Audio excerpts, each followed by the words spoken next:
Come to think of it, we may have played this bumper music before. We've also spoken to our next guest before. MidMajorMadness.com's own SoCon John Hooper, one of the leading experts, if not the leading expert on the Southern Conference. And it's been, we thought, okay, what do we got left now? They're not playing hoops. We're going to talk about, baseball. We're going to sort of, look ahead, spring practice and football. And then Mike Young goes from Wofford to Virginia Tech. And I'm surprised. I'm not shocked. And your thoughts here. I mean, you spoke of this, that you were hearing rumblings of this, 10 days ago or so. And you mentioned them last week. But I guess the question I got to ask is, I can understand why Virginia Tech was interested in Mike Young. But do you think it's a good hire for him, considering his age, considering, I don't know, wasn't it Dustin Kearns that recruited Fletcher McGee? What are your thoughts? I think it is a good hire. And I say that because I didn't really make that decision. I know he's a good coach. But you always want to know if a guy's the right fit for a place. And then I watched the Virginia Tech press conference with Mike Young a little bit earlier today. Boy, he really hit that out of the park. I think that there's something to be said for going home again. Mm-hmm. He used to be at Radford, yeah. So, yeah. So when he mentioned growing up, going to games with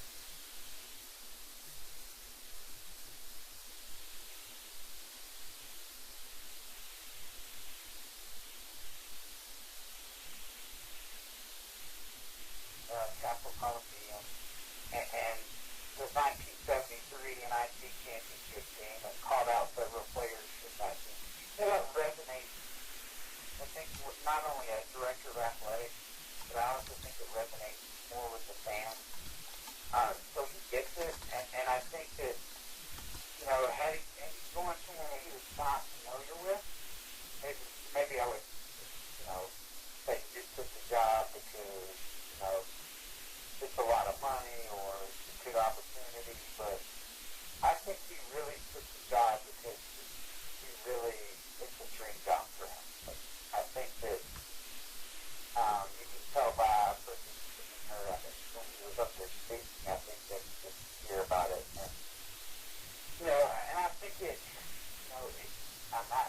when we talked about last week, I think it made it a little bit easier.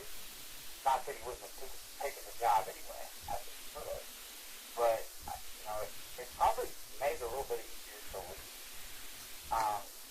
Wofford, knowing maybe just that things didn't go so well in the last meeting or whatever with the president and the AD. But I think we were taking that job anyway. I don't think it would have mattered because it was a dream job. Now, could argue maybe in Arkansas or somewhere else that it came calling, it may be a little bit different, but going back home, I think that's a big deal.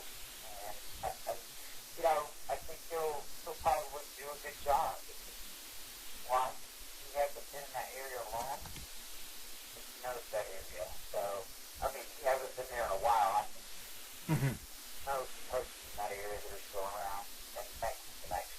From our standpoint, Zach Irvin, Gate City, former teammate of Matt McClung up at Georgetown now, some people were wondering, do you think his commitment is now firm? I don't know. Do you think that a Zach Irvin I don't know if you're familiar with them, but a very talented basketball player from Gate City. Gate City has produced a lot of quality basketball players, Irvin being among them, over the years. So question. By any chance you see Irvin maybe saying, Wofford was good for the time, but I'm going to Virginia Tech. Anything like that, especially now that they've got players declaring for the NBA draft and such, and scholarships are coming open? Well, anytime you have a coaching change, it's always interesting to see who kind of stays and who is considering maybe vacating their commitment.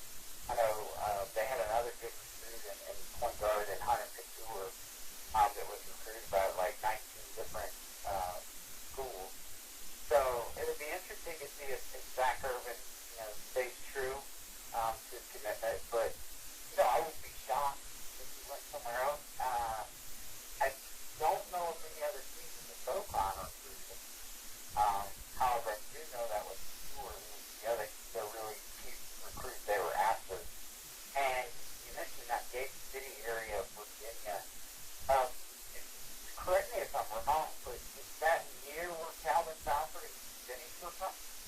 No, Keith Daniels is from Culpeper, which is, let's see, you got to drive about 4 hours minimum, maybe even longer than that up I-81. You got to go to Shenandoah Forest, like Harrisonburg area or so, actually, and then you make a right-hand turn, and it's like, it's above Richmond, but it's not quite the D.C., and, it's like one of those things and all that. But it's like Shenandoah Forest area, if you're familiar with that.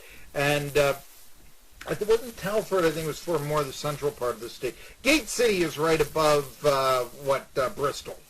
So, that sort of area. Bristol, Kingsport, that sort of thing. So it's just right across the line. Yes. So that's where Gate City is. And I will also point out they've always had good football. When Virginia Tech played for the national title in '99, they had 3 players from Gate City on their roster. Oh, wow. Yeah, that's not bad. Jake Householder was we're going down memory lane 20 years ago. But, that was actually, you might even want to say when Virginia Tech snagged Jake Householder away from UT, that might have been the start of the Vols' demise and all that. I mean, you can make that argument, but it was, I don't want to say it was a surprise as it came out because Virginia Tech was going places, and after all, he was a Virginian, but there were some people, I know some media up to the day that he announced with the Hokies were saying he's going to go to the Vols, so, that sort of thing. All right, let's talk a little bit about, so you think that's a good hire at Virginia Tech, local product. I heard that Richard Anderson and Mike Young did not necessarily, that they weren't seeing eye to eye. Certainly Young wanted more money. He's getting about 10 times, if not more, of a raise. He'll make, I think, $2 million a year at Virginia Tech. That's going to set him up for life, obviously. He was making 6 figures, beneath $200,000 at Wofford, plus whatever they give you for a sneaker deal or whatever there. I think it's going to be, when it's all said and done, it's 4.4. What I heard. I can easily see why he left. I would be like a 12 to 15 time raise. Don't you think you would too? I think that would be a no-brainer for me. Yeah, I think returning home and all this, you didn't think you were going to do it at 57. Doesn't seem you're appreciating. Where does Wofford go from here? I've got 2 coaching names here, but if you heard anyone? Well, I mean, obviously, I think, if you read the article in the Hartford Herald Journal yesterday online, it was saying that, Young hopes to take all of his assistants with him to Virginia Tech, but obviously he's going to leave one, most people think that the one he'll leave is Jay McCauley, who he'll recommend, and that's what most coaches do. They'll recommend, their top assistant for the job, and that's a classic thing to do. I mean, you wouldn't, rarely do you see a guy try to take every assistant to a school, but I think Jay McCauley is probably the top. And one of the interesting, names being bantered about is Justin Kearns. Now, Kearns, of course, did this job at Appalachian. Yeah, we had him on Friday, yeah. And so, I don't think that's really in play because, one, knowing that what we just talked about last week was financial issues and how hard it was to maybe get Mike Young some more money, I don't know if they would match what Appalachian State is going to pay Justin Kearns. But just simply because, that's a school now, while the Sun Belt may not be as good of a basketball conference as the SoCon, it's still on a different level when you move to the FCS football level. And so that means you have more money. And they can offer, they can give Justin Kearns more money, obviously. So, and the other thing is, I wonder if he takes that job at Appalachian State, if he either knew what was going on with Coach Young and for Wofford, or if he got wind of that, he probably knew before any of us did that Mike Young might consider leaving. Here's the thing, though. Wouldn't you suggest that Kearns would be making more money at App State than he would, at Wofford, especially if, Young's been there and he can't even get $200,000 a year after this season? I mean, don't you think that the Mountaineers would pay more than the Terriers? Yeah, but I mean, if it would have been anything close to, if Mike Young would have probably been making, have been a more attractive option at some point. Now, it was probably nowhere close to what App State, or at least you would think it was close to what App State would offer to begin with. But I mean, I think if the situation were right, maybe he would have thought about it. Okay, yeah, I can see thinking about it. I think ultimately he still would have gone to Appalachian State, would have Dustin Kearns. I've got a name right here, and I'm going to give this to you. This is courtesy Adam Nelson of HoopDirt.com. Will be on the show tomorrow, talking about not only this move, as Mike Young goes. What? I think he does a good job. Yeah, well, that's why we have him on. Anyway, Ed Conroy, late of the Citadel and Tulane, and currently an assistant at Minnesota. And the thing is, that's not a real sexy name. You know, I mean, he's obviously been around the Southern Conference. I know he's been at least the head coach of the Citadel, an assistant at Furman under Larry Davis. He was an assistant at Tennessee. Yeah. Interestingly enough, with I think Dustin Kearns on that staff under Buzz Peterson. That you are correct. And so I think he's a guy that, he was successful at the Citadel, and anytime he was successful at a place like that, I think he led them to their first ever postseason in program history, which was the CIT. Yeah, 2009. Yeah. So, he knows the landscape of the Southern Conference. So that's a name that, probably is one that would be someone that could come in there and do a pretty good job, and I think could win right away, given what they have returning. It'd be obviously a lot easier than when he encountered when he took over the Citadel job. But, I don't know how that fits with. There's always this mindset that in certain institutions we want to hire an ETSU guy. We want to hire a Wofford guy. Yeah. And I feel like that's more the case at Wofford than maybe an ETSU or some other schools in the Southern Conference. Some bigger schools do it. Like, obviously, we want to hire our guy. North Carolina's done that one in the past. But, I think there's that feeling and that mindset there that's hard to overcome to maybe hire an Ed Conroy. I don't know if your thoughts are... No, I've got his coaching resume right in front of me, by the way, Ed Conroy. NC State, he was an assistant with Les Robinson, NC State, for a period of time. Obviously has some connections to Wofford. And VMI, when Bart Belair's was there and sort of doing some respectable things with Virginia Military. That's a while back. I mean, that's a quarter century ago, but he was there. And then, as you mentioned, Furman, and then he got hitched his wagon basically to Buzz Peterson, got the job at the Citadel in Tulane, now has been at Minnesota as an assistant coach since 2016. But anyway, yeah, so the two guys for Wofford right now, Ed Conroy, who we were just talking about, and then Jay McCauley, who is the right-hand man, or at least was, of Mike Young. What about a guy like, here's two out of the five. What about Murray Barton or Bob Hoffman? Well, Murray Hoffman, of course. You wonder if, would Wofford, the champion of the league with an NCAA victory under their belt, and I know that they're losing guys, but would they then want the Mercer reject?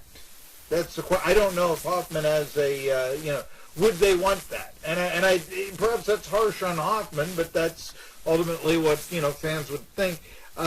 Murray Bartow, you speak of, he just got turned down by Tennessee Tech, we're told. They went with, John Pelfrey. So, I don't know. I mean, it's the UCLA, though, speaking of that, is the next thing that I wanted to speak to you of.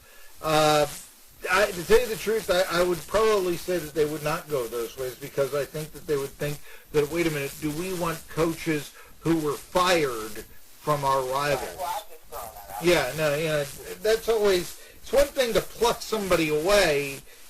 It's another, they were fired from our rivals. Okay, anyway, I wanted to go with this. The rumor mill is all, I don't even know if we call it a rumor mill, but Rick Barnes, Naismith Coach of the Year award winner to UCLA. That's what everybody is talking. I understand exactly why Barnes would want to go to UCLA. The reports are, look, if they offer him, he's going to take it. Why wouldn't you? In my opinion, okay? I mean, why wouldn't you? And yeah.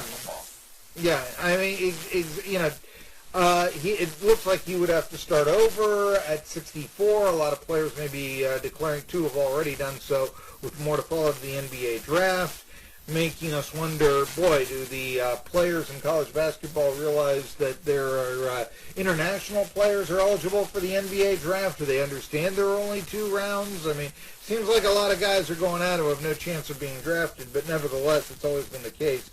All right. So let's just say Barnes goes to UCLA. Right. I've talked about ETSU subservience. The first thing everybody thinks is Steve Forbes goes down there. Give me a minute. Tennessee looks at that job. Are they going to pick it? You mentioned subservience. Are they going to say, are we? I mean, I'm saying that purely from a Tennessee standpoint. Sure.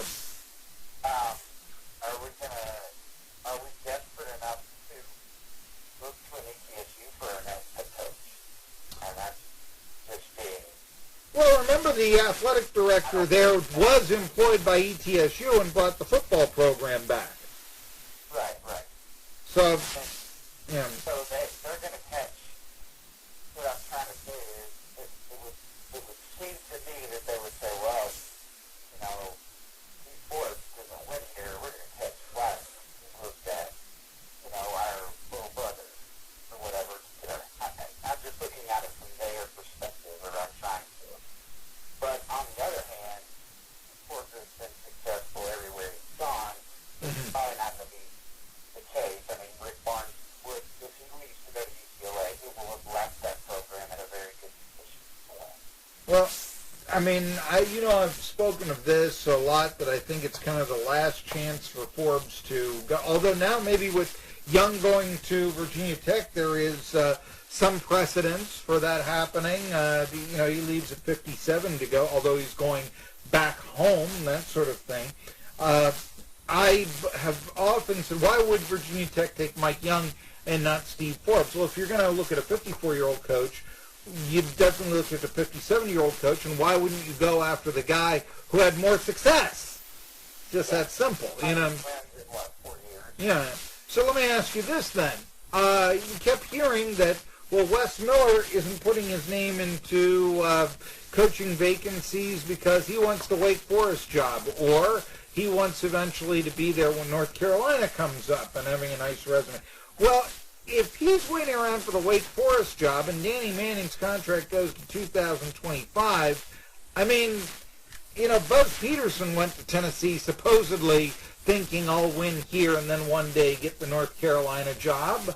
Why wouldn't Wes Miller, and why wouldn't he be more attractive to Tennessee since he's younger and he won more this past year? Thoughts? Well, I think Wes Miller knows that as you and they've got a system going the past, 3-4 years. They've won over, I think they've won about 96 games the past 4 years. Mm-hmm. So, I think probably for Wes Miller, he's from Greensboro. He knows that area well. He's the kind of guy that, and I don't know this for a fact, but he seems like the guy that recruits well in that area, knows the area well. Sure. He's liked by a lot of people in that area. So I think that it would probably benefit him to just kind of wait to see what happens at Wake Forest.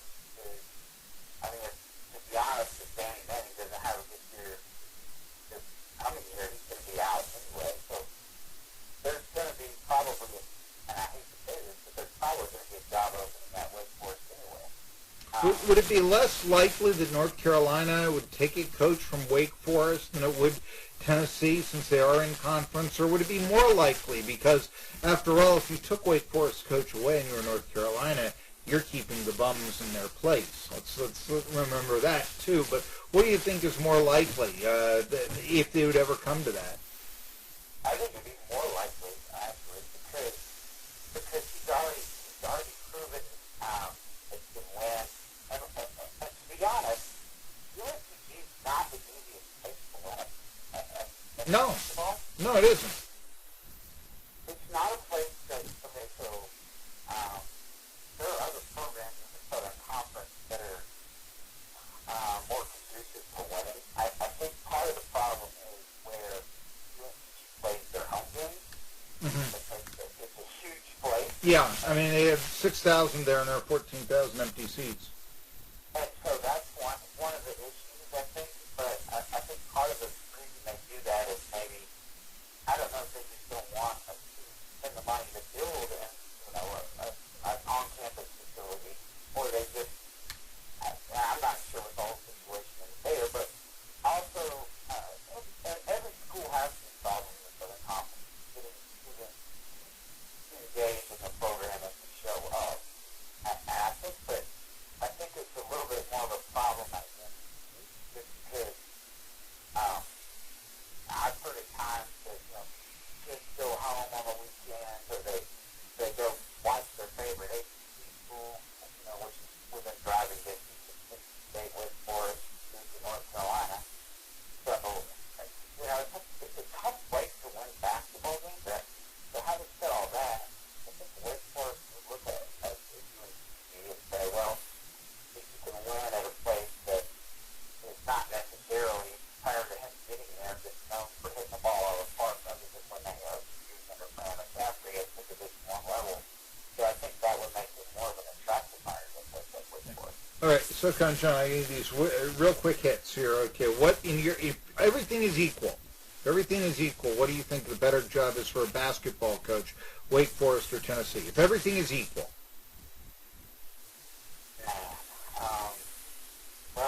What does your gut tell you? Give me that answer. I'm going to say right now, put me on the flank. I'd say Tennessee's a better job. Okay, interesting right there. I would say you made a lot of Vols fans happy right there. But I'll tell you what, I mean, if by any chance Wes Miller was holding his hand, poker hand, so to speak, for the big pot of Wake Forest to come out, what does that say about what a basketball coach thinks of John Curry, dismissed as the Tennessee AD, as compared to Phil Fulmer? And I wonder if Rick Barnes isn't really one of the factors of UCLA is, look, UCLA, you think basketball first. Tennessee, you do think football first. You might even think women's basketball second. And frankly, there's a football coach right now that's running that program. And he said that I'm basically here to fix football. Does that mean that basketball would get the short end of the stick if all things were the same? And you figure it's less likely for that to happen at UCLA. I mean, let's face that fact. Yes, go ahead real quick. Well, I was just going to say, it says a lot about, I think, Rick Barnes to have left a program like he's going to leave it. And the question will be for Steve Forbes, who knows about Tennessee? Yeah. I just want to throw this out because I really do have to take a break here, so forgive my interruption, but, he would be leaving a turnkey team at ETSU, we know that, and $650K. I'm sure Tennessee could pay him more, but, he's got the JUCO contacts, and he may be saying, oh, you know what, I mean, if that happens, would I think they would look at him? Yes, absolutely. I mean, Phil Fulmer worked at ETSU for how long? So that might be the very last chance that Forbes would ever have, actually, to, let's just say, get out of ETSU, in my opinion, is if Barnes were to leave for UCLA. He'd be on their short list.